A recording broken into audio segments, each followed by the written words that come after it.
je ne manquerai de rien. Emmène-moi à la terre promise, où coule le lait et le miel.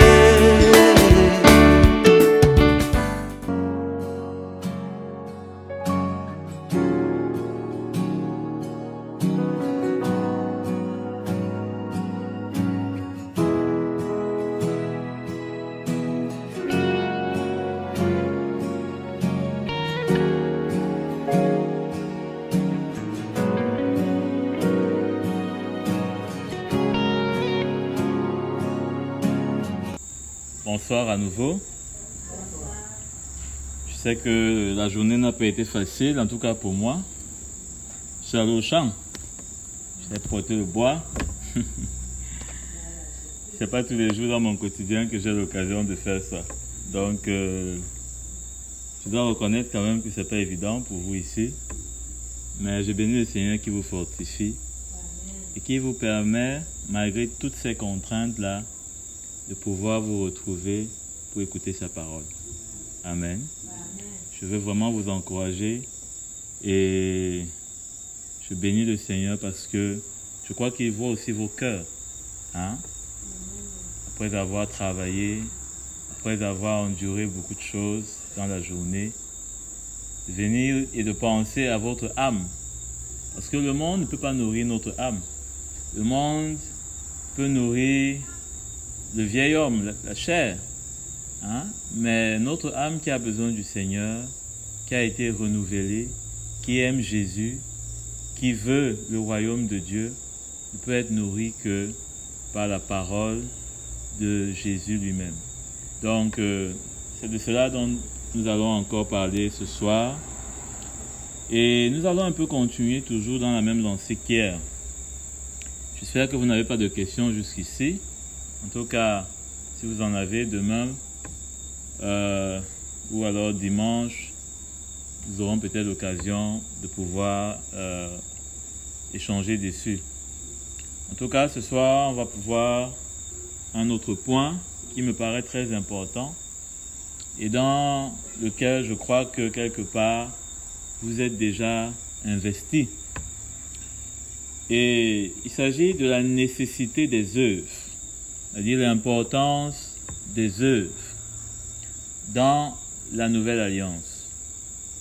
Parce que il y a beaucoup de choses qu'on peut lire, qu'on peut écouter, mais il faut toujours se repérer à la parole de Dieu. Hein? C'est cette parole qui a l'autorité dans nos vies. C'est cette parole seule qui peut nous donner, n'est-ce pas, toutes les promesses et les garanties qu'il y a dans la nouvelle alliance, qu'il y a dans le plan de Dieu pour nous, ses enfants, ou alors pour nous, ses héritiers, comme nous avons vu jeudi, ou alors, je crois oui, jeudi. Donc, ouvrez avec moi dans Philippiens au chapitre 2. Nous allons essayer d'aller un peu vite. Philippiens au chapitre 2, verset 12. Nous avons vu hier que nous sommes sauvés. Mais ce salut, nous devons bien comprendre en quoi est-ce qu'il concerne. En quoi est-ce qu'il consiste plutôt. De quoi est-ce qu'il est fait exactement. Il ne faut pas juste chanter qu'on est sauvé.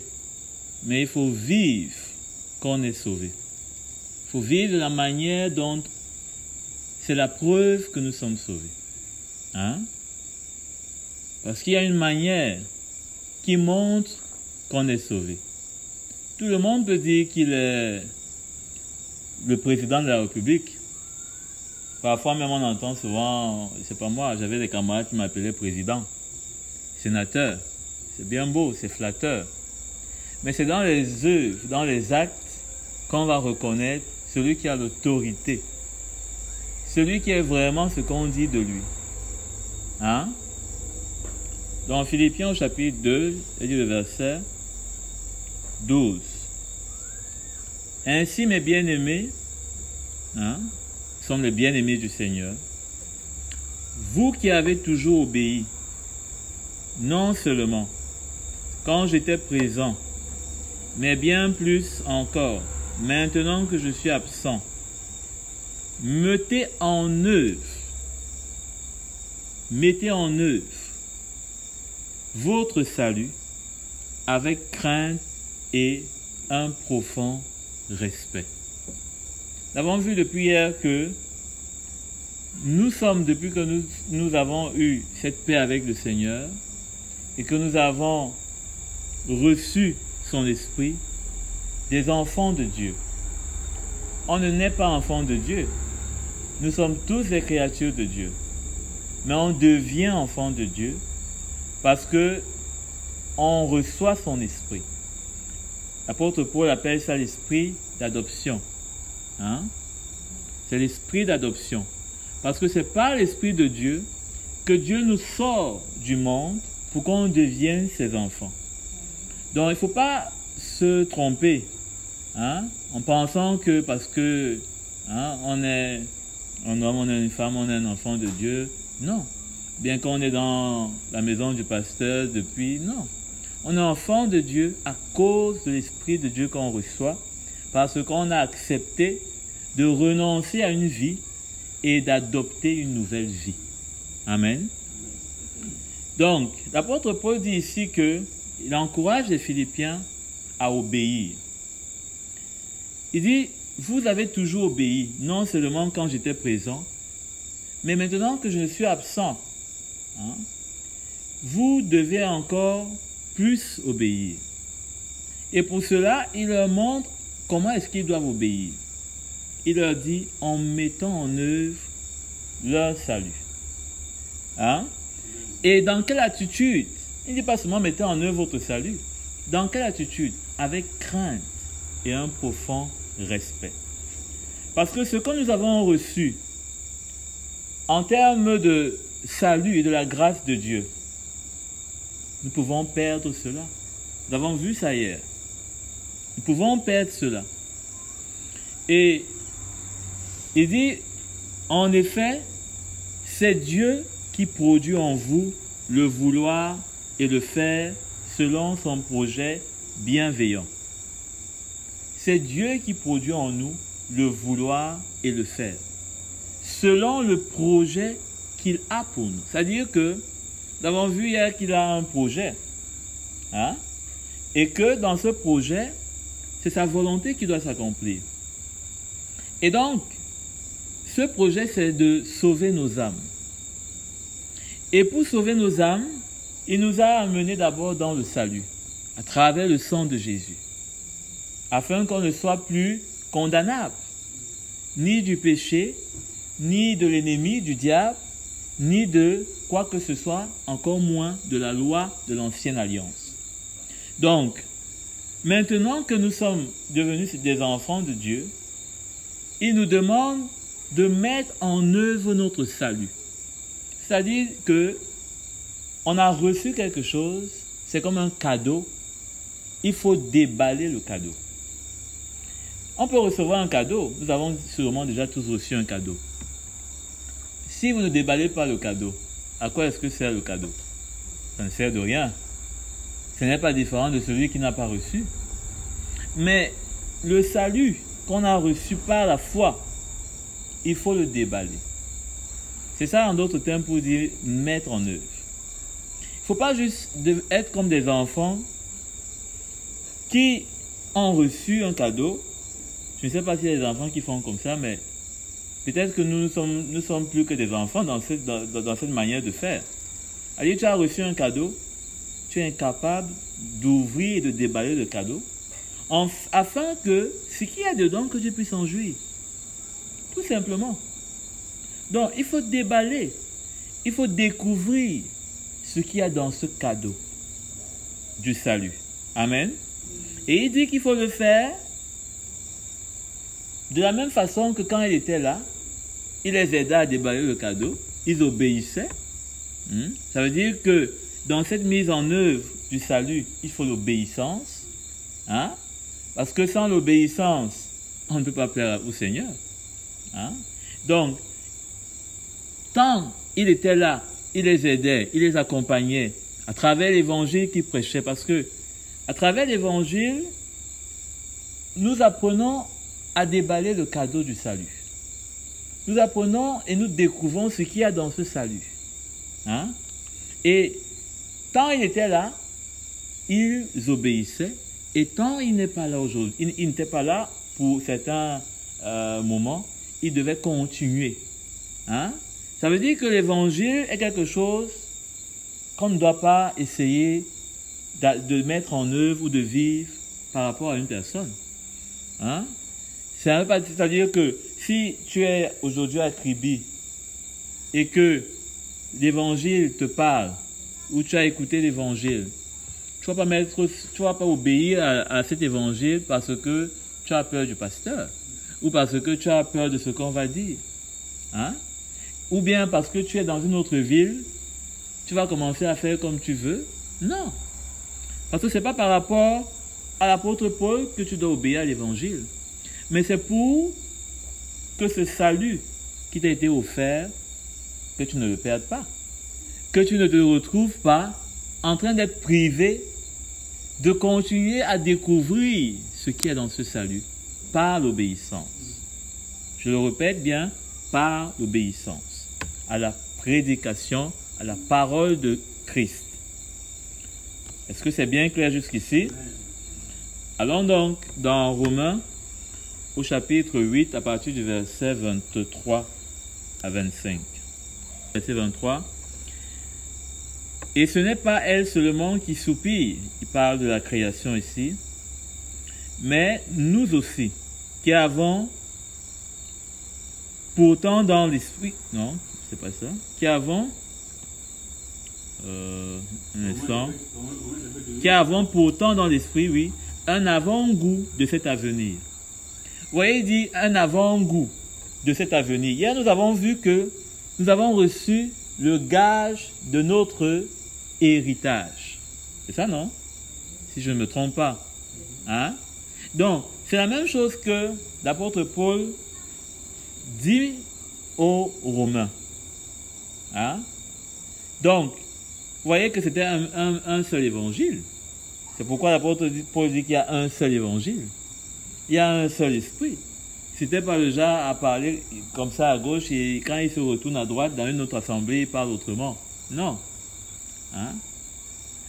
Et il dit que nous avons donc reçu l'esprit comme un avant-goût de cet avenir.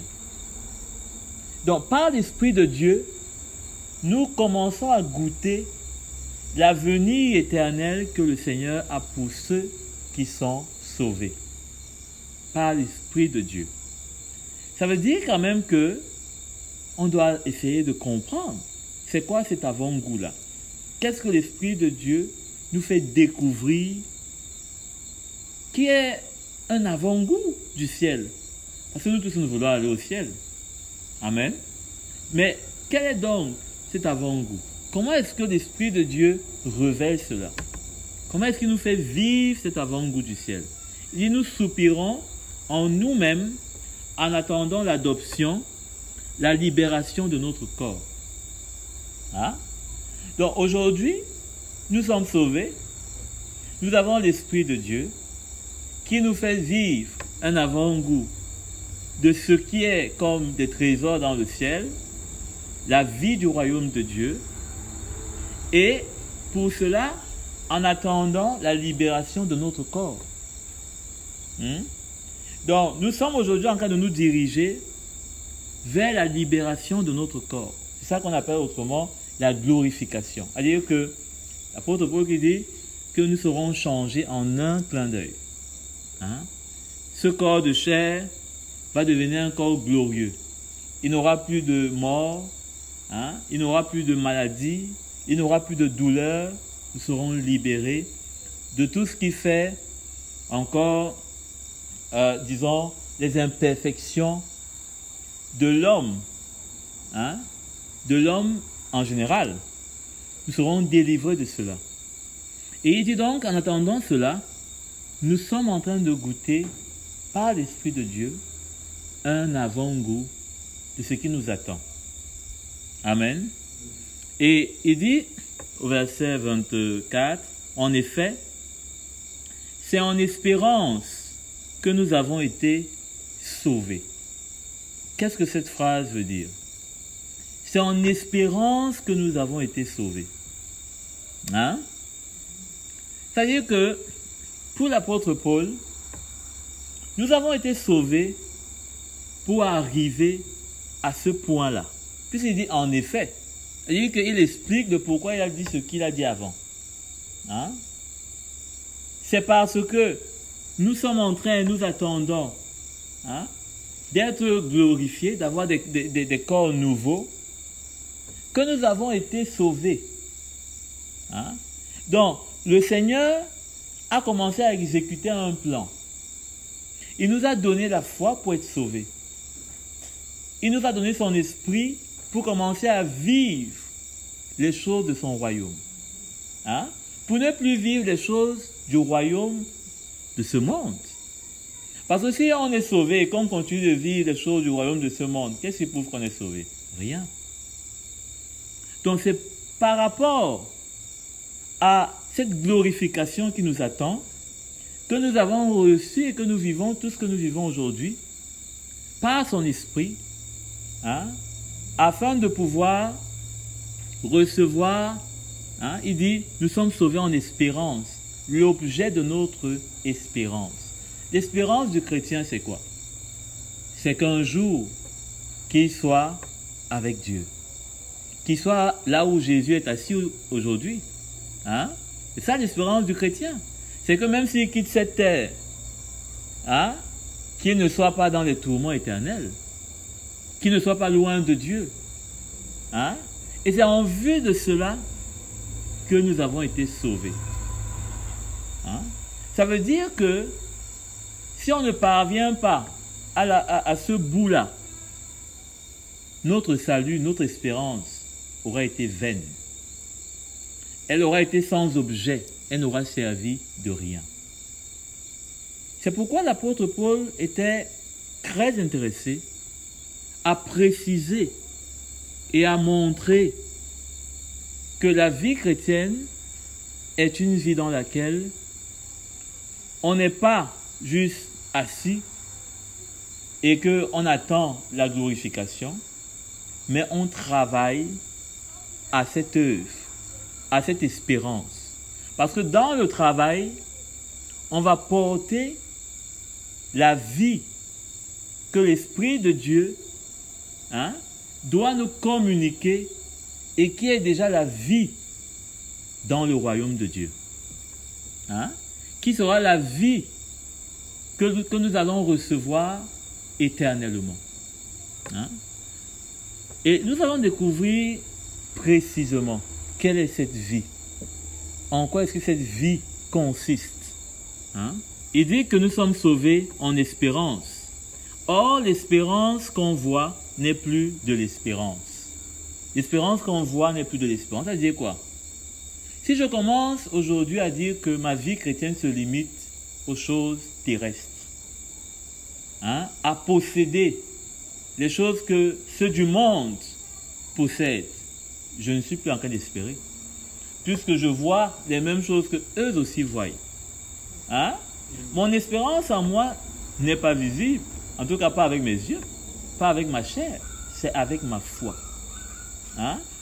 Donc, cette espérance qui n'est pas visible, c'est celle-là que nous désirons. Il a mentionné ça. C'est-à-dire que c'est que nous soyons glorifiés. C'est que nous soyons avec Christ dans la gloire. Il dit, ce que l'on voit, peut-on encore l'espérer? Non.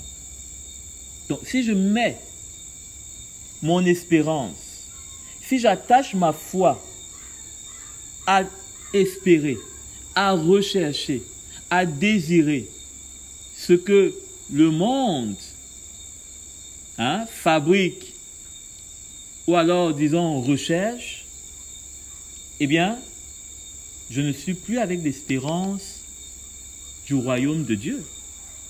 Je ne suis plus avec l'espérance que je dois rechercher en tant qu'une nouvelle créature, un racheté de Dieu, hein, un enfant de Dieu. C'est clair? Il continue, mais si nous espérons ce que nous ne voyons pas. Hein?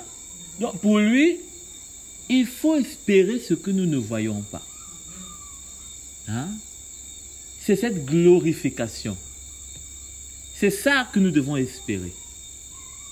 Hein? Sur la terre, on peut espérer beaucoup de choses. Hein? Si on est jeune, on peut espérer se marier. C'est une bonne chose, c'est pas mauvais.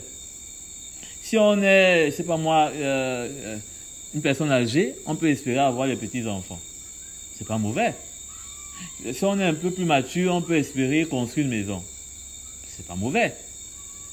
Mais tout ça ne doit absolument pas se joindre, se comparer avec l'espérance de la foi qui est la glorification.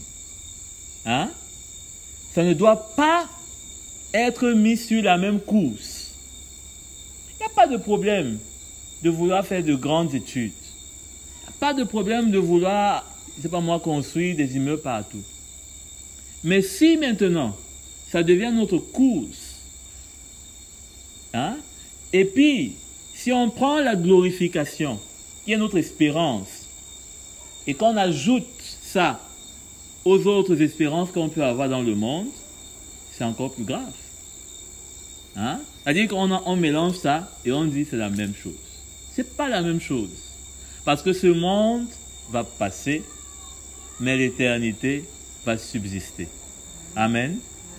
Donc, ça doit être bien clair ces choses, parce que c'est très facile aujourd'hui d'embarquer le chrétien dans beaucoup de choses. Sauf l'espérance. Donc, l'apôtre Paul, parfois ailleurs, il dit l'espérance vivante. Vivante pourquoi? Parce que les autres espérances, elles sont mortes. Hein? Vous pouvez construire un grand immeuble, il s'écroule le lendemain. Hein? Vous pouvez avoir des enfants aujourd'hui, demain, ils sont en prison. Hein? Vous pouvez avoir un mariage aujourd'hui, et demain, c'est pas moi, vous êtes divorcé. Hein? Toutes ces choses sont des espérances mortes, dans lesquelles on ne peut pas s'appuyer. Hein? Qui sont passagères. Parce que c'est pour un temps. Dans l'éternité, il n'y aura pas monsieur et madame. Hein? On ne va pas voyager dans l'éternité avec nos villas. Il n'y a même pas de terrain pour ça. Hein? Donc, voilà comment est-ce que on doit faire attention. Hier, nous avons vu que les fausses doctrines peuvent nous éloigner de notre héritage. Amen. Amen. Ok. Si cela est clair, on va continuer. Allons dans 2 Pierre, chapitre 1. 2 Pierre au chapitre 1, verset 10.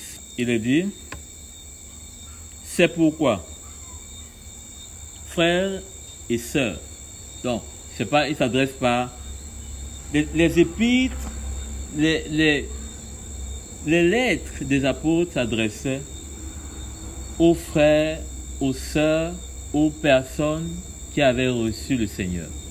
Amen. Donc ça s'adresse à nous. Ce n'est pas des lettres qui ont vieilli, comme avec l'ancienne alliance où hein, ça ne nous concerne pas. Donc ça s'adresse à nous parce qu'il y a un seul esprit. L'esprit de Dieu dans l'église primitive est le même. L'évangile qu'il y avait dans l'église primitive est le même. Appliquez-vous. Il utilise le mot appliquer. Hein? D'autant plus à affermir l'appel et le choix dont vous avez été l'objet. Car si vous faites cela, vous ne trébucherez jamais. On a l'impression qu'il est en train de reprendre mot pour mot ce que l'apôtre Paul a dit. Hein? Pourquoi? Parce qu'il y avait un même esprit de l'évangile. C'est pas comme aujourd'hui où tout le monde prêche ce qu'il veut. Hein? Où chacun tire les Écritures dans son sens. Donc, voilà une équipe de serviteurs de Dieu qui ont reçu l'évangile et qui s'accordaient. Hein? Il dit, appliquez-vous. L'apôtre Paul, lui, il a dit, mettez en œuvre. Hein? Quand il dit appliquer, ça veut dire qu'en mathématiques, on disait souvent formule mathématique, application. Ça veut dire qu'on passe de la théorie à la pratique. On passe de ce qu'on a reçu, comme je disais, je prenais l'image du cadeau, au déballage. On découvre ce que c'est. Donc, appliquez-vous. Il ajoute encore, d'autant plus à affermir, c'est-à-dire qu'à rendre solide l'appel et le choix dont vous faites l'objet. Qu'est-ce que ça veut dire en d'autres termes? Si vous ne vous appliquez pas, vous allez faillir dans le choix, malgré tout, que Dieu a fait sur vous, hein, de l'appel, de l'héritage qui vous adresse. C'est ce que ça veut dire en d'autres termes.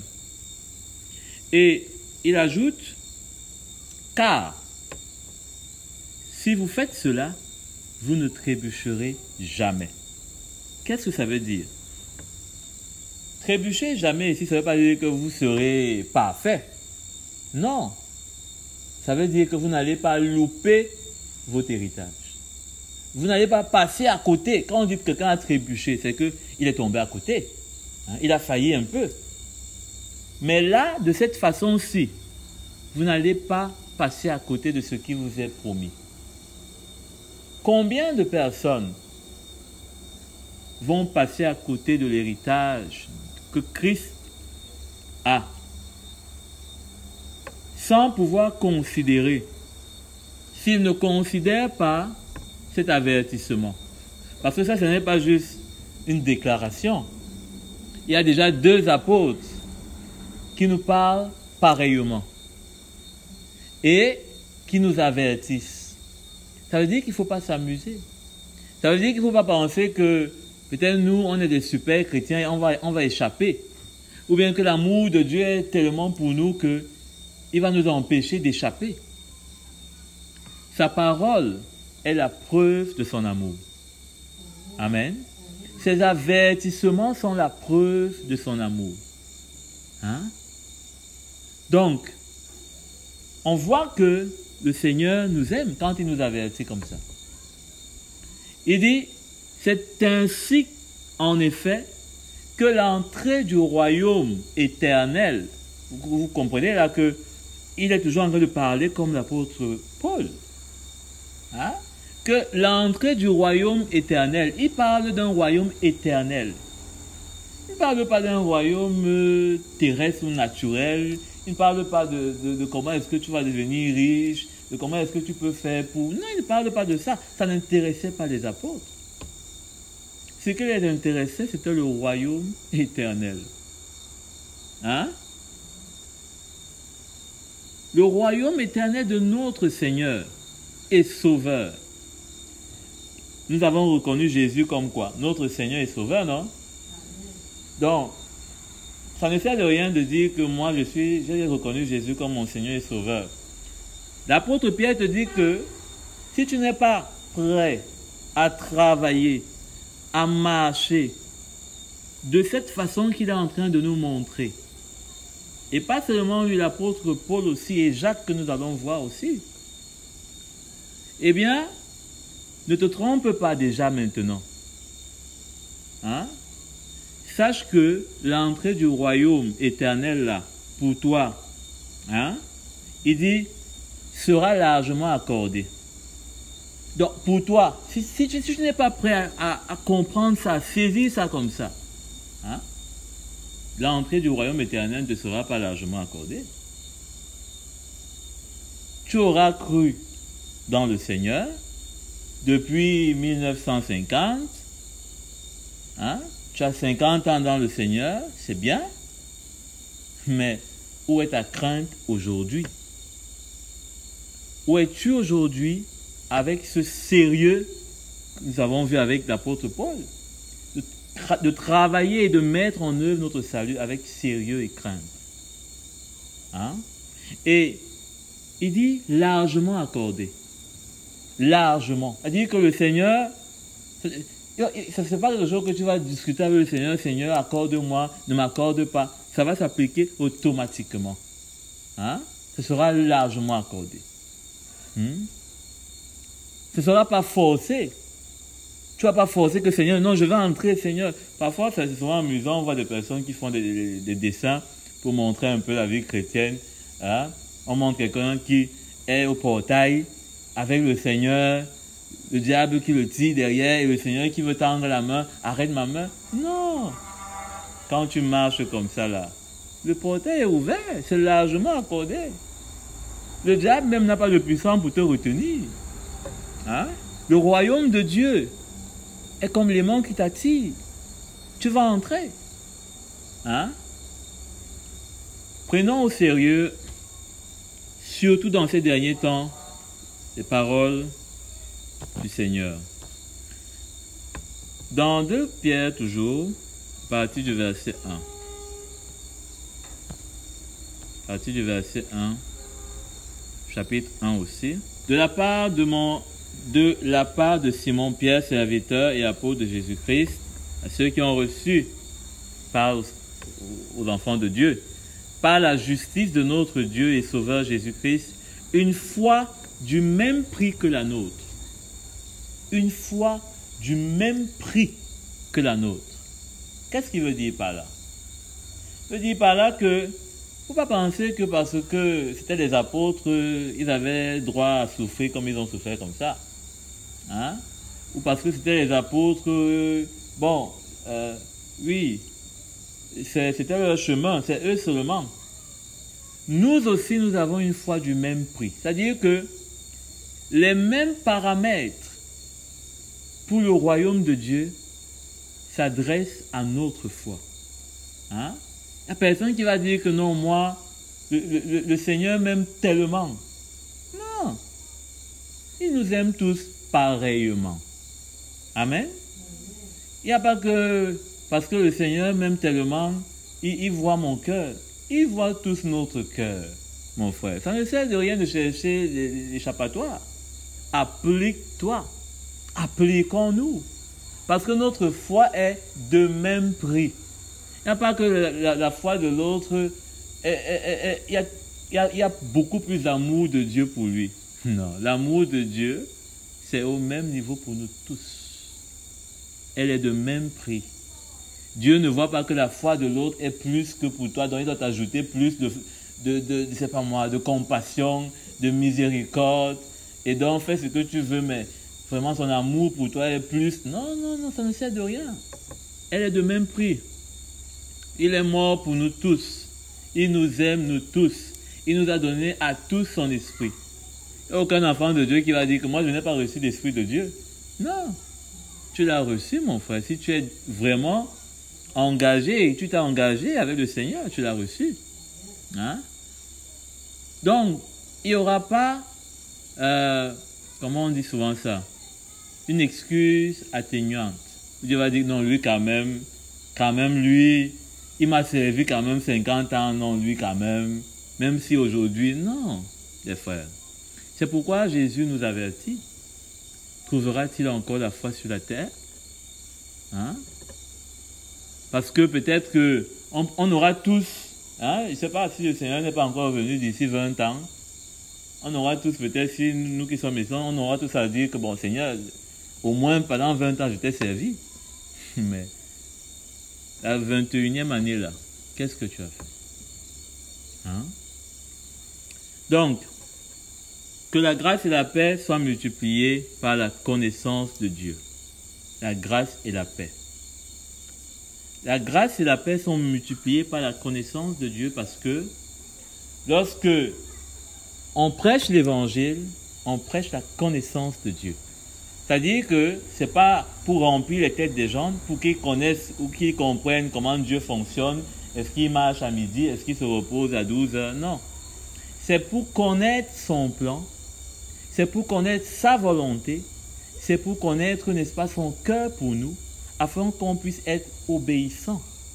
Amen. C'est là qu'il nous donne sa paix, parce que nous sommes obéissants. Hein? Il nous donne sa paix de telle façon que nous savons que nous lui sommes agréables et nous sommes en paix. Hein? Rien ne nous condamne. Alors, verset 3. Sa divine puissance nous a donné tout ce qui est nécessaire à la vie et à la piété,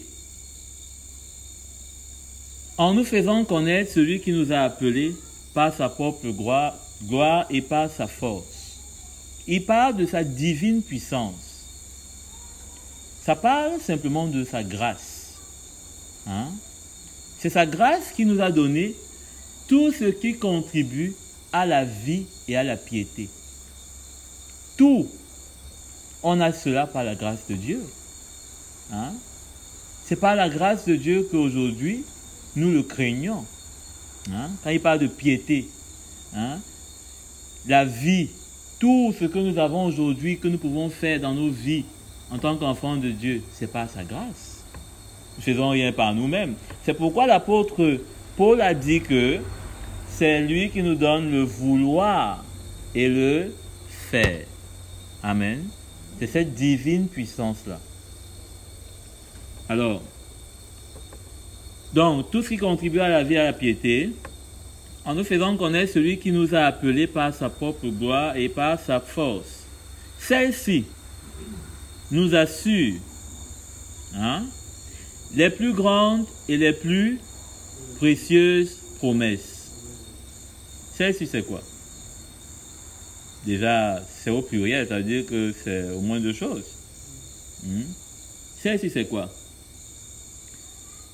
C'est ce qui compte, c'est ce qu'il dit plus en arrière. Il dit sa gloire et sa force. Hein? Sa gloire et sa force. Par sa propre gloire et sa force. Dans d'autres versions, c'est dit sa propre nature. Et c'est l'Esprit de Dieu qui est la gloire et la force de Dieu. C'est par l'Esprit de Dieu que Dieu fait toutes choses. Il abaisse les forts, les orgueilleux, il élève les hommes. C'est par son esprit qui nous instruit. Ainsi, et n'oubliez pas qu'il dit, celle-ci nous assure les plus grandes et les plus précieuses promesses. Nous avons vu que l'Esprit de Dieu, quand nous avons lu, je crois que c'était Romain, il disait que par l'Esprit de Dieu, nous avons un avant-goût de la chose divine. Donc c'est toujours pourquoi il dit qu'elle nous assure. Parce que l'Esprit de Dieu est un gage de l'héritage de ses promesses. N'oubliez pas. Elle nous assure les plus précieuses. Quand il dit les plus précieuses promesses, moi j'aime beaucoup ces apôtres parce que quand ils utilisaient les mots, c'était pas, ça ne tombait pas dans la bouche. Il y a beaucoup de types de promesses. On a vu hier qu'il y a des promesses même dans l'Ancienne Alliance. Mais quand il dit les plus précieuses, il y a des promesses même dans le monde. Il y a des promesses en tout genre. Le Seigneur peut bénir un frère, même avec, c'est pas moi, avec des voitures, etc. C'est possible. Mais elles ne sont pas les plus précieuses. Amen. C'est pourquoi il disait qu'il ne faut pas les aligner. Il ne faut pas aligner les choses du monde avec les choses du royaume. Il ne faut pas les aligner ensemble. Parce qu'il y en a qui sont faites pour nous servir dans ce monde. Il y en a qui sont faites pour nous attendre dans l'éternité. Amen. Ok.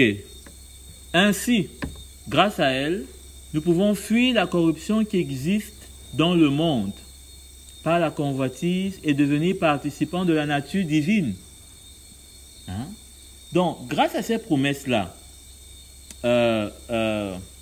cette gloire et cette force, on parle de là, il dit que grâce à elle, nous pouvons fuir la corruption. C'est par l'Esprit de Dieu que nous pouvons fuir le péché qu'il y a dans le monde. Hein? Oui. C'est grâce à l'Esprit de Dieu que nous pouvons être tentés sans faillir. Hein? On peut être tenté dans beaucoup de choses. Et c'est grâce à l'Esprit de Dieu qui est en nous, qui nous parle, qui nous arrête, qui nous instruit, qui nous met en garde, qu'on échappe à la souillure du monde. Parce que s'il n'y avait pas l'Esprit de Dieu en nous, on ferait comme le monde. On ne verrait pas mauvais d'aller parfois de temps en temps en boîte, par exemple. Hein? On ne verrait pas mauvais de n'être pas marié et de coucher avec la fille d'autrui. Rien que pour prendre ces exemples-là. Mais c'est grâce à l'Esprit de Dieu que même si on peut être tenté encore, parce qu'on est encore des êtres humains, on a encore des faiblesses, hein, mais qu'on peut s'arrêter. Parce que dans le monde, il n'y a pas de frein. Quand on est parti, on est parti. Hein? Quand on a démarré, on ne s'arrête pas. Quand on a décidé que l'année a commencé, je vais coucher avec, c'est pas moi, 80 filles cette année-ci, on est plutôt en train de courir cette course. Hein? Rien ne va nous arrêter. Hein? Mais le chrétien, qu'est-ce qu'il arrête? Qu'est-ce qui fait que lorsque j'ai un problème avec un frère, peut-être pour un peu de temps je suis fâché, mais le lendemain je peux lui dire pardonne-moi. C'est l'Esprit de Dieu. Amen. C'est l'Esprit de Dieu. C'est pas parce que la Bible nous dit ça. Même les païens entendent ce que la Bible dit. Même les païens savent ce que la Bible dit. Parfois, à peine tu as commencé, tu as dit tout le verset. Mais qu'est-ce qui fait la différence? Hein? Toi et moi, hein? C'est que toi, tu n'as pas l'Esprit de Dieu. Et c'est pourquoi, c'est normal, tu n'es pas un enfant de Dieu. Hein? Tu n'es pas un enfant de Dieu. Et là, il dit, qui existe dans le monde par la convoitise et devenir participant de la nature divine. Donc, par l'Esprit de Dieu, on fuit la corruption qui est dans le monde. Hein? Parce que nous sommes dans l'église, mais rien n'empêche le monde de nous séduire encore. Hein? Rien n'empêche. Hein? Puisque nous sommes dans le monde, c'est ça. Hein? Nous sommes dans le monde. Donc rien ne l'empêche de nous séduire. Lui nous séduit, c'est à nous de ne pas répondre. Et qu'est-ce qui nous permet de ne pas répondre? C'est l'Esprit de Dieu. Pourquoi l'Esprit de Dieu va donc nous empêcher de ne pas répondre à cette convoitise qui est dans le monde? Hein? C'est parce qu'il veut que nous devenions participants de la nature divine. Amen. C'est-à-dire que on soit maintenant calé avec la nature de Dieu, la nature du royaume dans lequel nous sommes, la nature du Père qui nous a adoptés. Hein? C'est ça qui fait la différence et qui va montrer la différence entre celui qui est dans le monde et celui qui est dans le Seigneur. Il n'aura plus la nature du monde, il aura la nature divine. Attention, ça ne veut pas dire que maintenant tout le monde est saint et je ne sais pas moi quoi, hein, il ne faillit jamais. Non, hein, il peut faillir, mais ce n'est pas ça qui fait qu'il est de la nature païenne, il est du monde.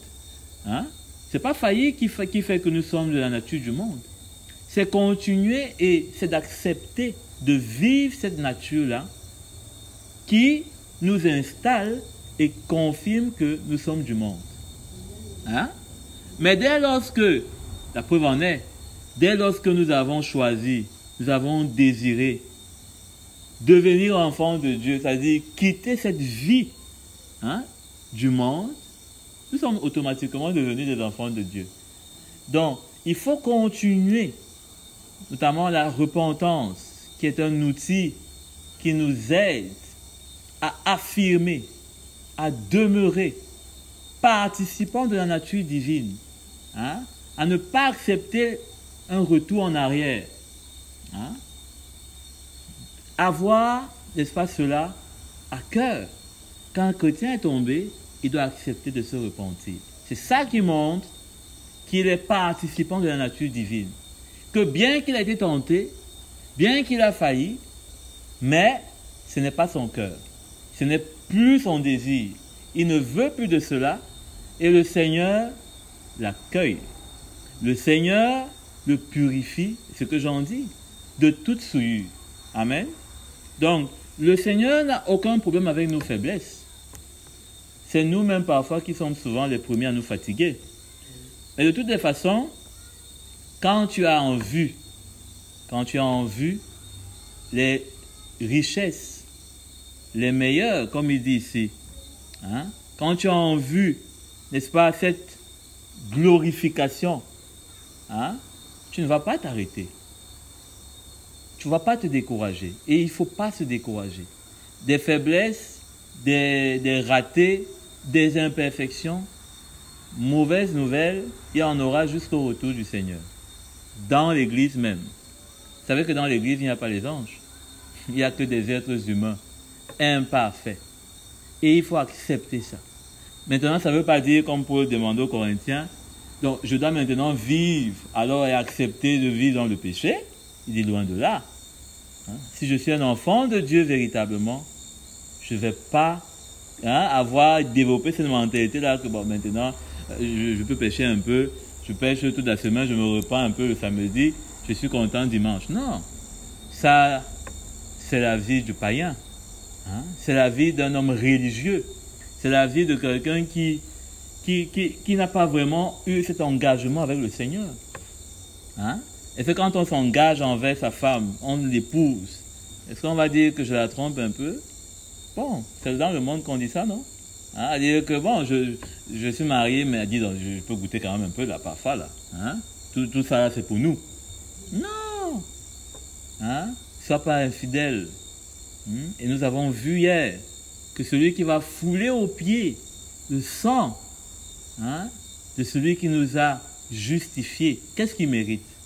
On a dit hier que c'est mieux de ne pas répondre à cette question. Amen. Ok. J'espère que vous comprenez bien. Nous allons continuer toujours pour comprendre un peu plus clairement ce que ces apôtres-ci voulaient nous faire saisir.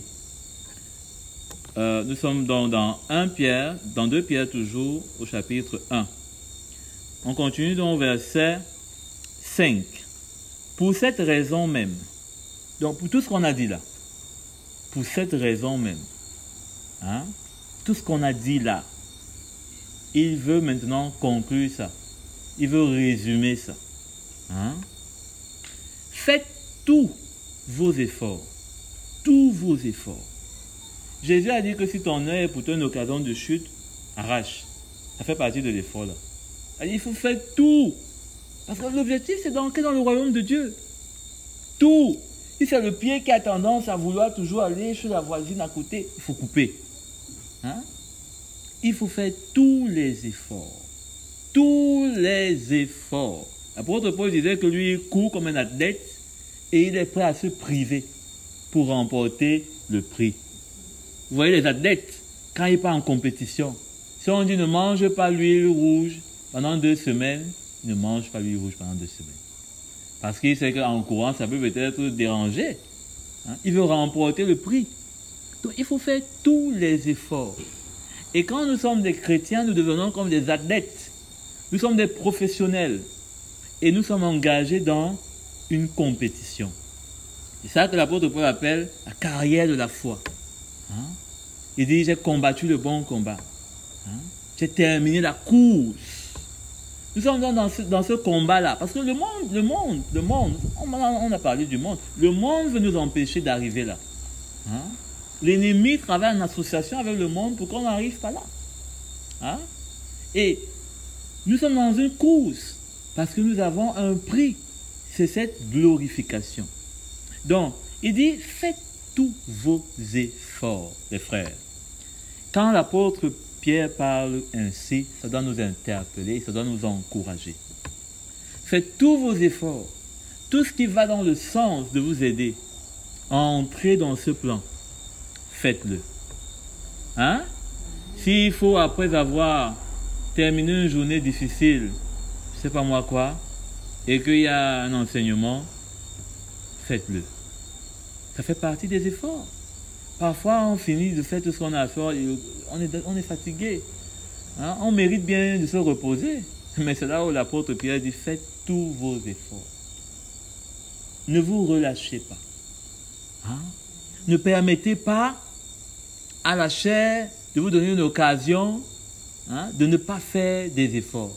Parce que la chair ne sera jamais prête, hein, à vous aider dans le sens du Seigneur. Mais vous, soyez conscients de faire tous vos efforts. Faites tous vos efforts. S'il faut prier, je ne sais pas moi, peut-être vous êtes fatigué, hein, il faut se lever pour prier. Hein? C'est pas facile. Parfois, on a travaillé toute la journée, on rentre. Tu veux même commencer à prier, tes yeux se ferment seuls. Toi-même, tu comprends que, ok, dors un peu, mais réveille-toi, prie. Hein? Réveille-toi, prie. Hein? Ne dors pas encore jusqu'au lendemain matin. Hein? Le lendemain matin, tu reprends encore le train-train. Et après, tu redors encore jusqu'au lendemain matin. C'est là que, au lieu de devenir fort dans l'esprit, on devient faible. Des athlètes s'entraînent tous les jours. Notre muscle va devenir comme les brindilles de balai. Et après, on sera surpris que quand le diable va seulement souffler sur toi, tu vas tomber. Hein? Quand la persécution va seulement venir en face, aller de loin, c'est qu'à 200 km, toi, tu as déjà plié bagage. Parce que tu n'as pas fait tous les efforts qu'il fallait pour être prêt, pour te préparer. Hein? Parce que dans cette course, il y a des obstacles de tout type. Je ne sais pas si nous allons voir quelques-uns aujourd'hui, mais en tout cas, on va arriver jusqu'à où on pourra arriver. Donc, faites tous vos efforts pour ajouter, hein, à votre foi la qualité morale. Hein? Ajoutez quoi? À votre foi. Vous avez déjà la foi, vous êtes sauvés. Alléluia. Mais ne pensez pas que c'est le feu vert pour maintenant s'arrêter et s'asseoir et dire « J'attends le Seigneur ». On n'attend pas le Seigneur étant assis avec la foi. On attend le Seigneur en mettant en œuvre la foi qu'on a reçue. Amen. Sinon, le pasteur Gustave va parler des vierges folles et sages. C'est ce qui s'est passé. Il y avait certaines qui n'avaient pas d'huile et d'autres qui en avaient. Et c'est exactement, la parole de Dieu a cette manie de toujours se reproduire. De toujours se reproduire. Hein? Donc, ne soyons pas de cela. Et ce n'est pas en disant, moi je ne serai pas une vierge folle qui va t'aider. C'est en travaillant. C'est en mettant de l'huile dans ta lampe. Hein? Donc, ajouter. Pourquoi ajouter? Pour que ton huile ne finisse pas. Hein? Que ta force ne baisse pas. Que ta lumière ne baisse pas. Hein? Quand ça veut finir, ajoute. Ça veut baisser, ajoute. Ajouter à la qualité morale, la connaissance. Hein? La connaissance de Christ. C'est-à-dire s'édifier. Hein? Dans la parole. Hein? À la connaissance, la maîtrise de soi. Hein? À la maîtrise de soi, la persévérance. Dans le royaume de Dieu, c'est la maîtrise de soi qui règne. Ce n'est pas la violence.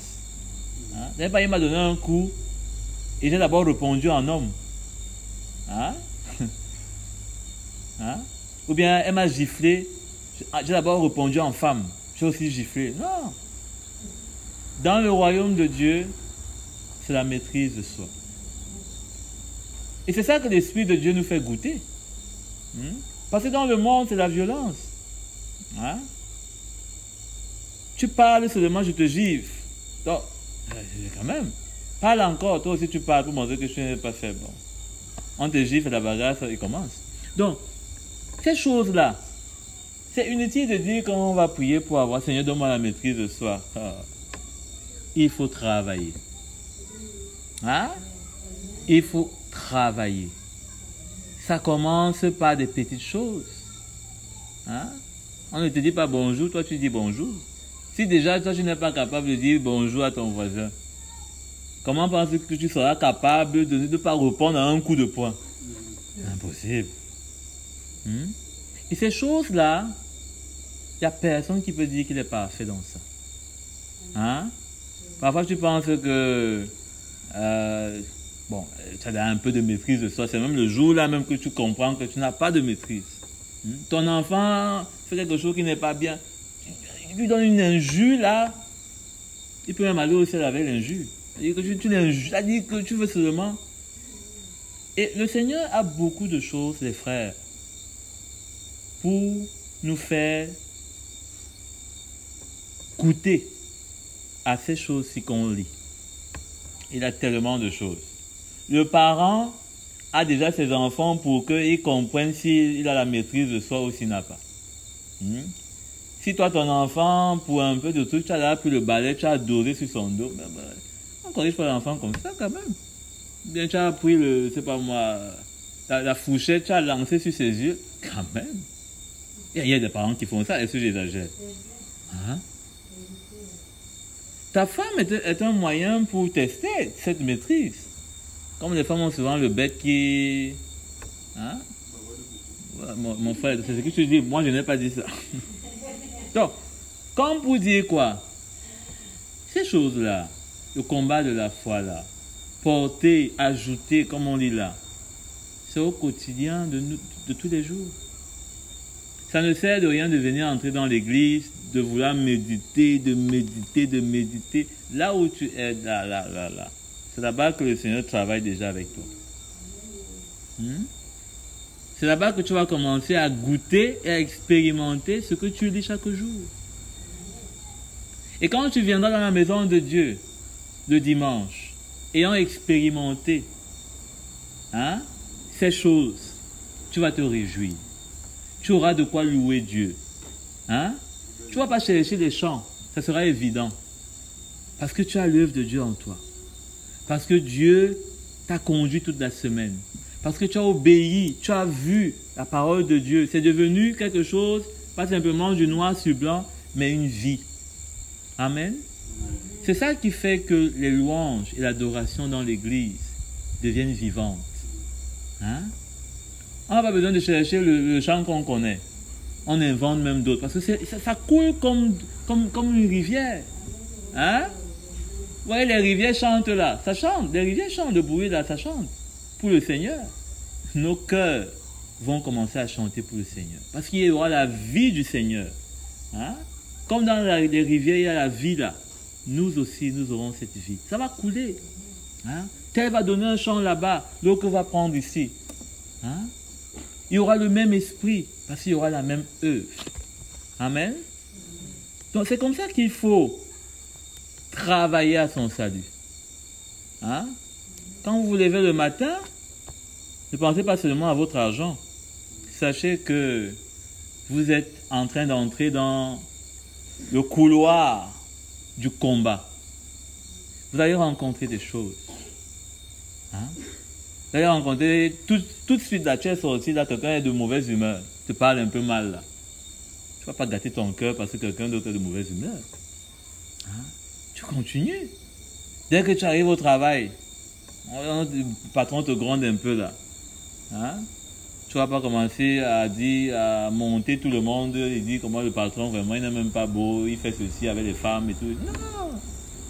Non. Ce sont ces choses, malheureusement, dans lesquelles nous sommes incapables de montrer notre grande chrétienté, notre grande foi. Mais c'est là que le Seigneur fait tout. C'est là que sa parole est le plus palpable, est la plus palpable, est la plus visible, est la plus démarquante. C'est-à-dire que on voit là entre toi et le païen. Entre toi qui dis que tu as Christ et l'autre qui n'a pas Christ. Amen. Il n'y a pas besoin de dire que je vais montrer que je suis un chrétien. Il n'y a pas besoin de dire que les gens vont voir ça. On va voir ça. Et ça va apporter, bien sûr, un combat. Ça va apporter un soulèvement. Ça va apporter des incompréhensions et tout. Là encore, c'est une autre étape. des persécutions, hein, qu'on doit supporter. Oui. Pourquoi? Christ lui-même. À cause de quoi est-ce qu'il a été persécuté? Lorsqu'il était prêt à montrer l'amour pour des femmes qui étaient considérées comme étant des prostituées. Lorsqu'il était prêt à montrer l'affection, la tendresse pour des femmes qui étaient considérées comme adultères. Qu'est-ce qui a amené la persécution? C'est parce que ceux qui étaient là, les pharisiens en l'occurrence, ne comprenaient pas, n'acceptaient pas ça. Hein? Jésus n'a pas été persécuté pour autre chose que ça. Il a été persécuté uniquement pour ça. Là où les autres étaient prêts à montrer la violence, il montrait une grande maîtrise qui révélait l'amour. Leur violence révélait l'ignorance, mais sa maîtrise révélait l'amour de Dieu. Hein? Donc, les frères, là je suis dans les choses pratiques, non? Hein? Terre à terre. On peut continuer. Donc, la liste est longue. À la piété, l'amitié fraternelle, l'amour fraternel. Hein? L'amour fraternel. Quand j'entends que ma soeur, mon frère a quelque chose, hein? Je n'ai pas besoin que le Seigneur me parle dans les songes avant de commencer à dire que je vais manifester l'amour. Non. Hein? Il y a d'autres qui vont parfois te dire, je regarde, j'attends que le Seigneur me parle par rapport à cette situation. Mais déjà de savoir que ton frère ne va pas bien. Hein? Tu veux encore quoi? Hein? Que le Seigneur te montre comment est-ce qu'il est, comment il a les pieds cassés et qu'il va... Non. L'amour fraternel, en effet, hein, il explique encore, si ces qualités sont en vous et se développent, elles ne vous laissent pas inactifs. Dans ma version, c'est ce que ça dit, c'est pas chez vous ce que ça dit. Hein? Elles ne vous laissent pas inactifs. Je crois que dans d'autres versions, ça dit que oisifs. Voilà. Pourquoi est-ce qu'il utilise ces mots-là? Parce qu'on a dit que l'apôtre Paul dit de mettre en œuvre, non? Hein? De mettre en œuvre, de déballer le cadeau. Vous ne restez pas juste avec votre cadeau en main, comme des enfants qui ne savent pas quoi faire avec le salut. Hein? Je ne sais pas quoi faire. Toi-même, regarde, tu m'as donné un cadeau. Non! Tu vas être actif. Tu vas ouvrir le cadeau. Tu vas te rendre compte de ce qu'il y a dans le cadeau. Tu vas vouloir utiliser le cadeau. Et tu vas glorifier Dieu pour le cadeau. Hein? Ni stérile, c'est-à-dire comme des personnes qui n'ont pas de vie. Hein? C'est comme ça qu'on a les chrétiens qui sont dans les assemblées, morts. Il est mort. Hein? Il est là comme le poteau. Hein? Parce qu'il n'a pas cette vie, hein, que le Seigneur veut lui donner. Hein? Dès qu'on parle d'une situation dans l'église, peut-être si c'est un frère qui travaille, bon, on parle d'une situation dans l'église, il croit que c'est lui qu'on vise. Hein? Il croit que c'est lui qu'on vise. Ah, le pasteur là, oui, c'est sûrement que c'est moi qui vise. Sa prédication là, c'est moi qui vise. Non, mon frère, c'est Dieu qui te vise. Arrête de voir l'homme. L'homme n'est qu'un instrument. Hein? C'est vrai qu'il y a des pasteurs qui utilisent la prédication pour viser les chrétiens. Mais est-ce que déjà toi-même, tu es en paix? Hein? Parce que parfois, avant de dire on me vise, est-ce que toi-même tu es en paix? Hein? Est-ce que dans la situation, est-ce que tu as répondu au cœur du Seigneur? Hein? Donc, il ne faut pas être mort. Parce que toutes ces choses-ci, non seulement visent à ce que nous soyons actifs, mais pour que nous ne soyons pas morts. Mort comment? Mort de l'absence de la vie de Dieu. La vie de Dieu comment? Au travers de toutes ces choses qu'on a citées, qui seront en nous. Hein? Et qui vont montrer que nous sommes des enfants de Dieu. Des enfants qui ont l'amour de Dieu dans leur cœur. Des enfants de Dieu qui ont la maîtrise de soi. Des enfants de Dieu qui ne réagissent pas dans la chair. Des enfants de Dieu qui sont prêts à accepter une souffrance. Hein? Donc, on ne peut pas rester stérile dans la maison de Dieu. On va mourir. Et ce qui arrive parfois. Hein? C'est ce qui arrive parfois. Et de plus en plus. Hein? C'est vrai que dans l'Église aujourd'hui, on a d'abord un problème de saine doctrine. C'est-à-dire que l'évangile n'est pas annoncé droitement. Hein? Parce que quand l'évangile est annoncé droitement, le chrétien est l'homme le plus heureux de la terre. Amen.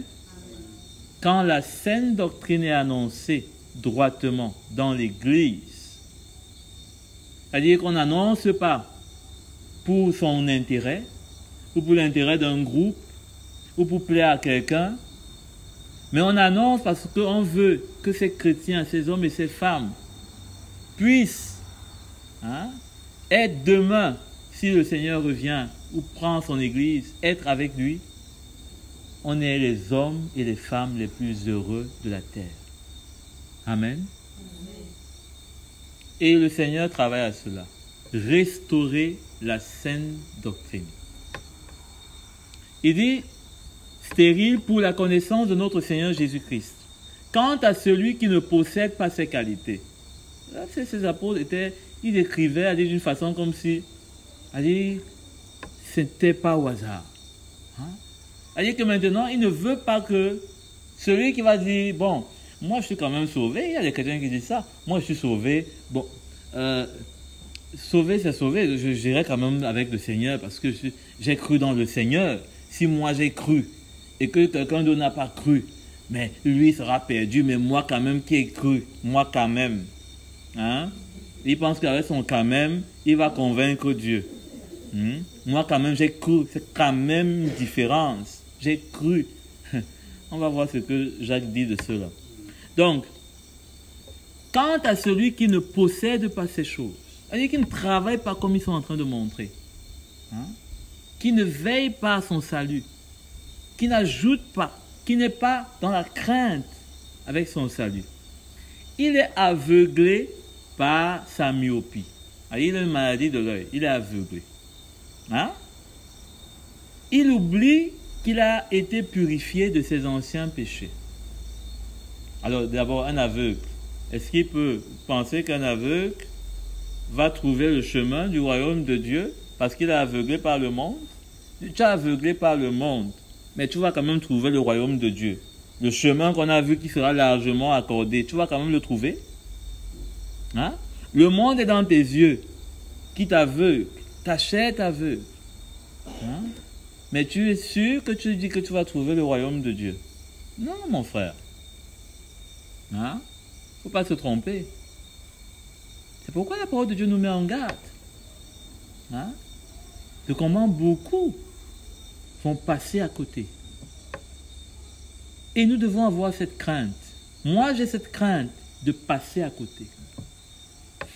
Et il ne faut pas beaucoup pour passer à côté du royaume de Dieu, comme celui qui passerait à côté de cette maison en allant juste comme ça.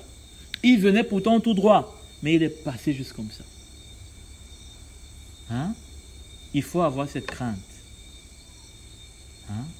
Faut pas penser qu'on est déjà dans le ciel.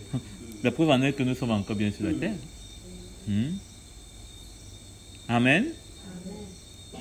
Il dit, donc, il oublie qu'il a été purifié de ses anciens péchés. Je n'aurai pas le temps de vous montrer ça dans l'Ancienne Alliance, mais s'il parle comme ça, c'est avec quelque chose qui est vérifié dans l'Ancienne Alliance. Mais ici, la purification de ses anciens péchés, pourquoi? Parce que il oublie que c'est en étant dans la maison de Dieu qu'il est séparé du monde. C'est en étant en Christ qu'il est séparé de ses péchés. Et si, comme hier on l'a vu, hein, nous ne sommes plus en lui, et que nous sortons de lui, les anciens péchés ne vont pas tarder. La preuve en est quoi? Lorsque quelqu'un, par exemple, prenons comme ça, était un drogué, et que pour quelque temps, il a connu, c'est pas moi, le Seigneur, et il a commencé à marcher avec des frères, et il a commencé à persévérer. Le désir de la drogue est peut-être parti. Hein? Mais si il commence à renouer les amitiés avec les anciens drogués, la drogue là, ça va revenir ou ça va pas revenir? Ça, au carré, au galop. Je croyais que ma soeur a dit au carré. Parce que au garrot et au carré même. Ça veut dire que ça va revenir fort fort. C'est pourquoi Jésus a dit que si un esprit est chassé et il s'en va, il va revenir avec combien? Oui, oui. Il oublie que le monde n'a pas peur de sa foi. Beaucoup de personnes pensent que le diable a peur de nous. Le diable n'a pas peur de nous. Il a peur de celui en qui nous sommes. Tant que nous demeurons en lui, nous sommes en sécurité. Hein? Il n'a pas peur de nous. Il n'a pas du tout peur de nous. Parce qu'il sait une chose. Nous portons encore la chair. Et ça, c'est son allié en nous. Hein? Donc, les frères, il ne faut pas, c'est pourquoi il ne faut pas se confier dans notre chair. Amen. Il ne faut pas se confier dans notre chair. Il ne faut pas penser que même si hier j'étais ceci et que bon, je garde toujours mes anciennes amitiés, mes anciennes relations. Ça ne veut pas dire qu'il faut les haïr ou bien il faut maintenant les méconnaître. Mais il faut éviter que ce que vous avez abandonné ne revienne. Hein? Et ça revient pourquoi? Parce que vous n'êtes pas en train de suivre le modèle qui est dit ici. L'apôtre Paul dit à Timothée d'invoquer le Seigneur, de rechercher à invoquer le Seigneur avec ceux qui ont un cœur pur. Hein? Parce qu'il sait que si tu peux invoquer le Seigneur, tu dis que tu veux amener aussi les autres au Seigneur. Toi, tu es un ancien drogué. Tu vois les anciens drogués copains. Tu dis que toi aussi, tu parles d'abord et simple avec eux pour les amener au Seigneur. Non. C'est pas ce que la parole de Dieu dit. Cherche avec ceux qui ont un cœur pur. Parce que ta chair ne lui fait pas confiance. Arrivé là-bas, tu n'auras même pas le temps de dire Jésus, la drogue sera dans ta bouche. C'est pourquoi il faut faire attention aux relations qu'on a quand on est enfant de Dieu. Hein? Les relations qu'on a quand on est enfant de Dieu. Ça demande souvent beaucoup de coupures, de séparation. Oui, les autres peuvent se plaindre, mais qu'est-ce qu'on a à protéger, nous?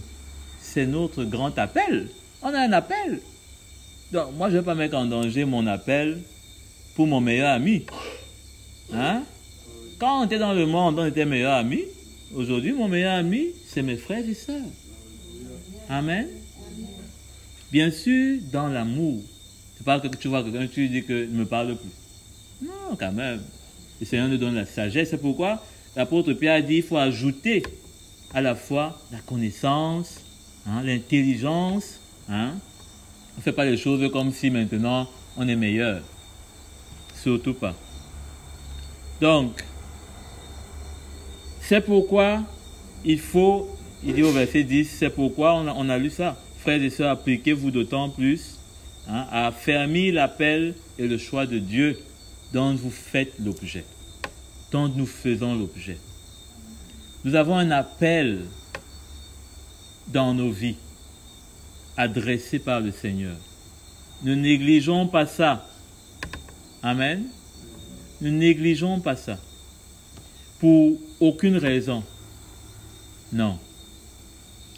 Allons terminer dans le livre de l'apôtre Jacques, qui lui, il ne fait pas d'à peu près dans ses déclarations. Jacques au chapitre 2, le verset 14. Vous y êtes? Vous y êtes?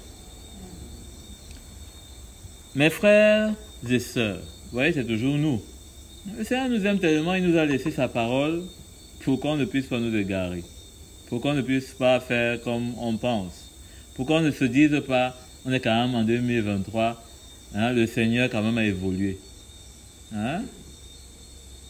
Comme si on est né un jour pour dire qu'on l'a vu évoluer, donc il a évolué. Hein? Comme si c'est ton enfant que tu vas dire qu'il grandit, il grandit. Non, mon frère. On a souvent des façons de faire qui irritent le Seigneur. Hein? Ton enfant grandit devant toi, le Seigneur n'évolue pas. Hein? Il est le même hier, aujourd'hui et éternellement. Sa parole ne change pas. Il ne faut pas ajouter un i, il ne faut pas enlever un i. Mes frères et sœurs, que sert-il à quelqu'un de dire qu'il a la foi? Déjà, quand il dit ça, c'est comme si on ne doit plus dire qu'on a la foi. Mais ce n'est pas ça. Hein? S'il n'a pas les œuvres, ces choses qu'on a vues avec l'apôtre Pierre, où il dit il faut ajouter à notre foi là. Hein? C'est ça que l'apôtre Jacques lui demande ici, que si toi tu dis que tu as la foi et que tu n'as pas ces choses-là, à quoi te sert-il de dire que tu as la foi? Donc, pour lui, il y a une équation qui est simple. Si tu as la foi et que tu n'as pas les œuvres, tu n'as rien.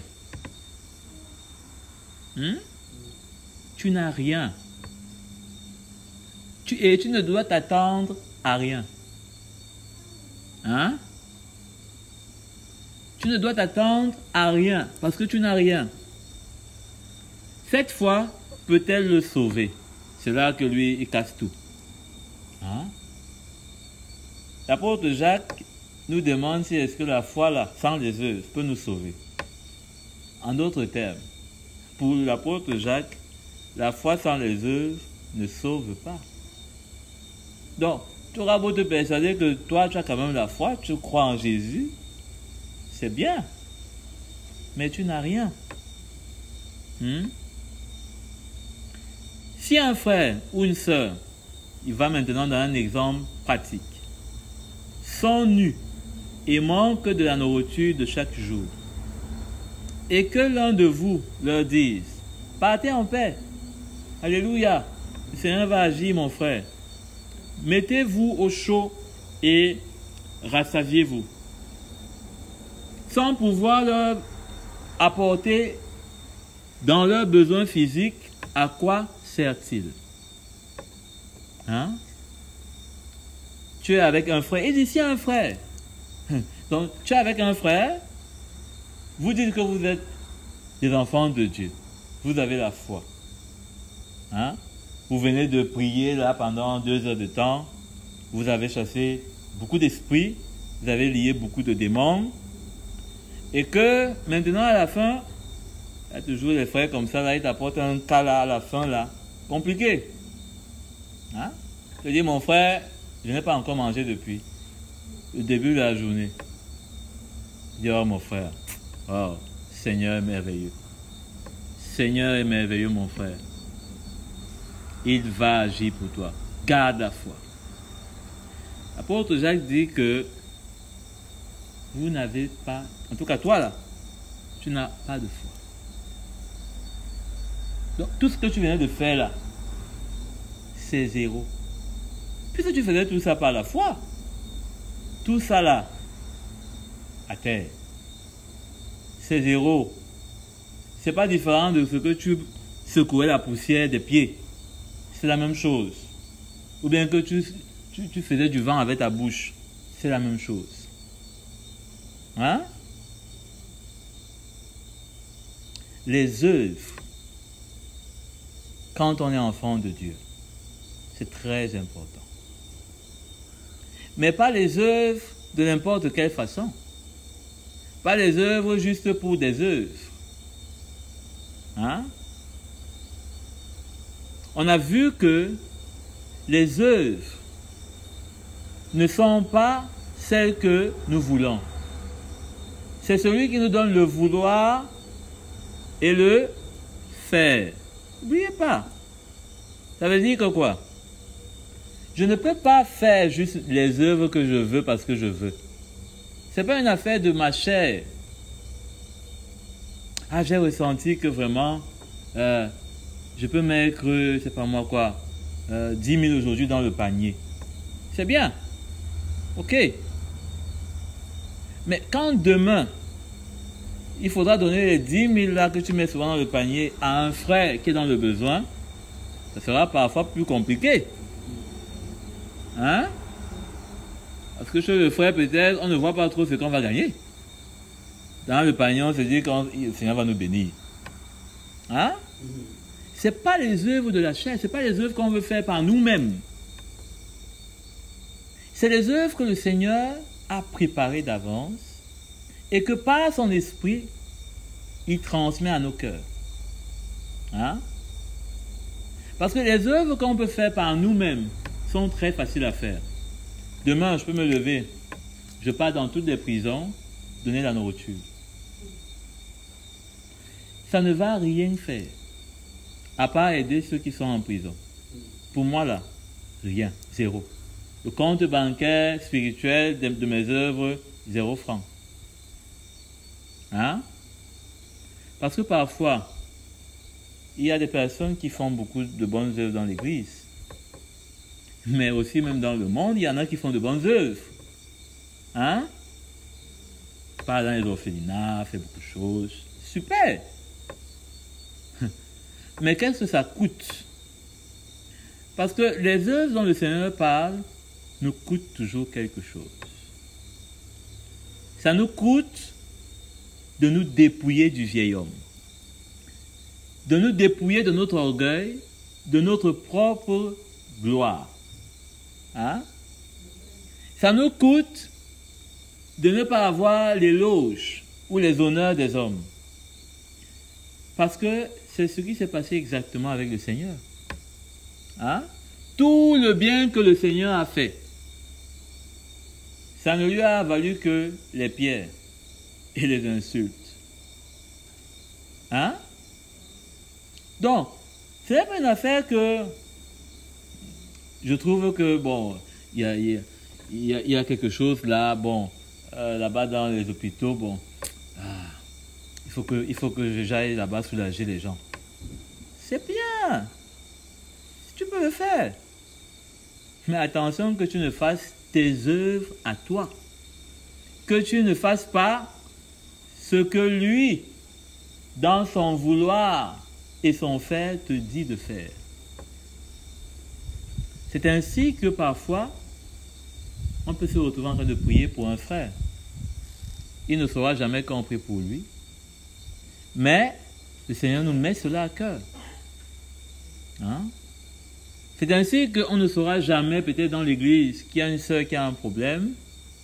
Mais nous, le Seigneur nous a amenés à nous rapprocher de la sœur et à voir son besoin. Hein? Personne peut-être ne sera au courant. C'est pourquoi Jésus nous met en garde quand il dit de faire attention lorsqu'on fait nos bonnes œuvres, que la main gauche ne soit pas au courant de ce que la main droite fait. Hein? Il ne faut pas faire pour vouloir plaire aux gens. Il ne faut pas faire pour qu'on dise que bon, oh là là, frère Charlie il a amené une grosse offrande ici, bon ok, 10 minutes de louange pour lui, oh là là, 10 minutes. Pendant ce temps-là, son orgueil est en train de... Ça part dans tout Bibamboué. Ça contemple ces bonnes œuvres. Vraiment, j'ai fait, ouh là là. Il y a beaucoup d'assemblées qui se détruisent comme ça. ça devient maintenant une course de match vu. Amen. Faisons attention. Donc, il nous dit, j'espère que vous savez que bientôt je vais finir, c'est pour vous encourager. Hein? Donc, l'apôtre Jacques, toujours avec lui, est-ce que cela sert-il? Il dit, il en va de même pour la foi. Dans cet exemple-là, on doit comprendre cela pour notre foi. Ça doit nous parler dans notre foi. Hein? Cet exemple qu'il a donné. Si elle ne produit pas d'œuvre, cette foi-là, que le Seigneur a préparée pour nous de mettre en œuvre, si elle ne produit pas les œuvres-là donc, hein? Elle est morte en elle-même. Elle est morte. Une fois qu'elle est morte, elle ne peut pas hériter.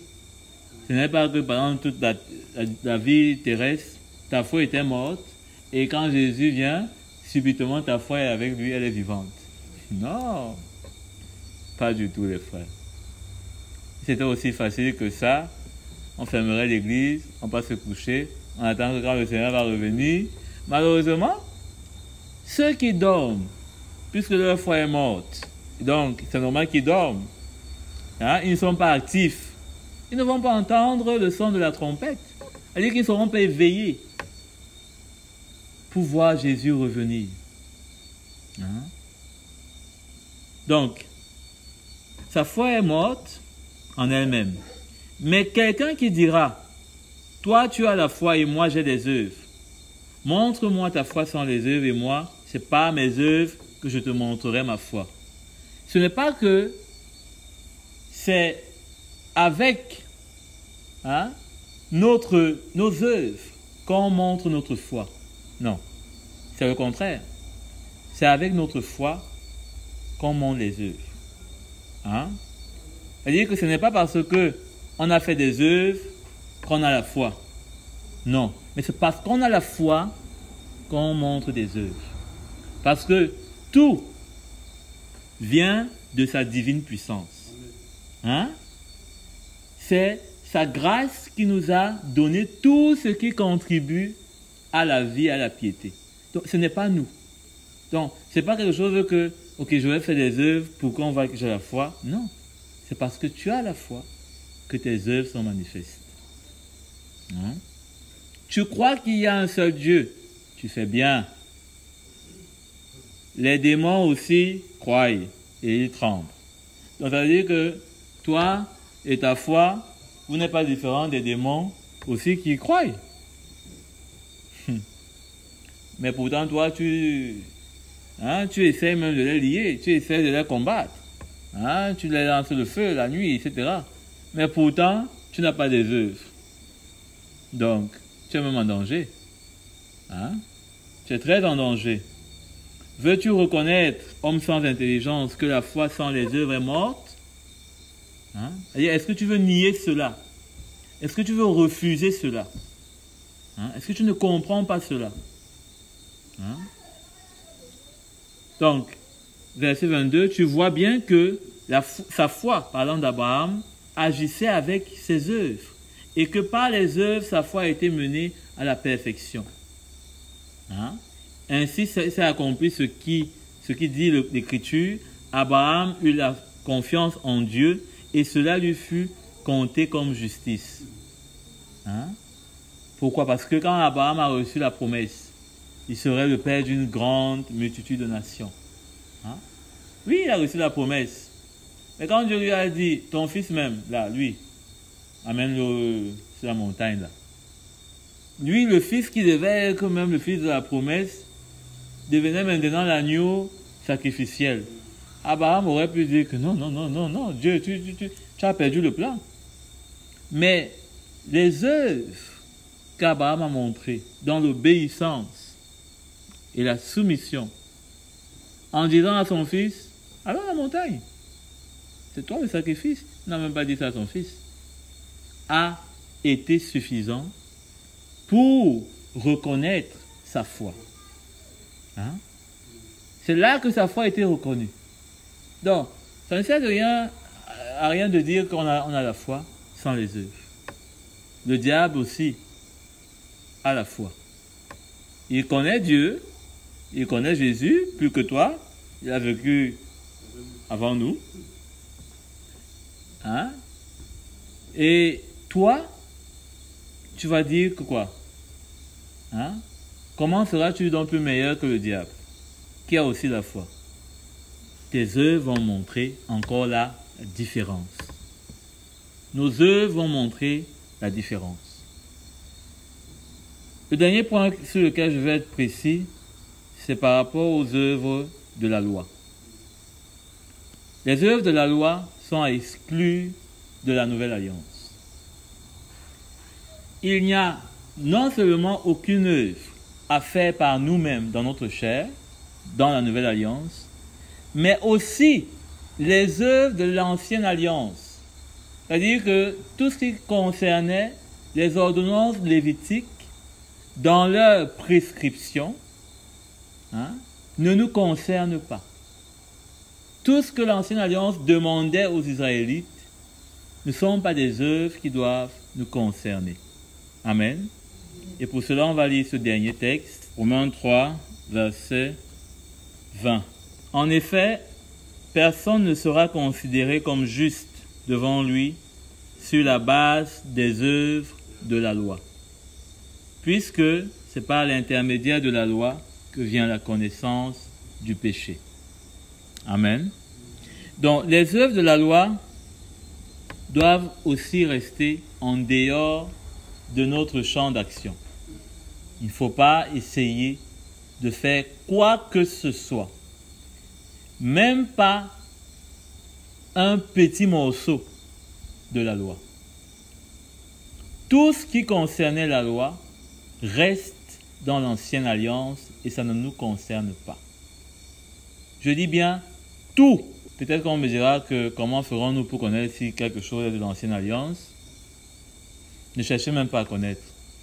Restez absolument dans la nouvelle alliance, avec les choses de la nouvelle alliance. Parce que quand on apporte, et c'est une tendance aujourd'hui, quand on ramène des choses de l'ancienne alliance dans la nouvelle alliance, cela perturbe et cela crée un problème pour notre héritage. Le texte qui me manquait est dans Galates au chapitre 5, à partir du verset 2.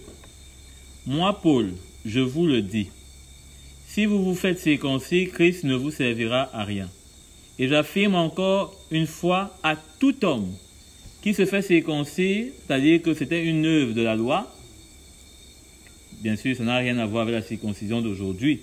Il ne parle pas de la même chose. Qu'il est tenu de mettre en pratique la loi tout entière. Si tu prends un morceau de la loi, c'est toute la loi que tu dois mettre en œuvre. Vous êtes séparés de Christ. Vous tous qui cherchez à être considérés comme justes dans le cadre de la loi. Vous êtes déchus de la grâce. Or, on a vu avec l'apôtre Pierre que on a reçu tout ce qui contribue à la piété et à la vie par sa divine puissance, sa grâce. Donc, on est déchus de sa grâce. Les affaires et les points qui ramènent la loi dans la nouvelle alliance ne sont pas des petites choses à ne pas considérer. Je ne vais pas m'étendre plus sur ça, mais je veux encore réaffirmer l'interdiction dans la nouvelle alliance de pratiquer, d'importer, d'imiter, de considérer les choses de l'ancienne alliance comme pouvant nous rendre justes devant le Seigneur dans la nouvelle alliance. Ça nous écarte de la grâce qui pourtant doit nous faire entrer dans les promesses de Dieu. Est-ce que vous comprenez? J'espère bien. Donc, on va s'arrêter là pour ce soir et je vous remercie de votre écoute et grande patience.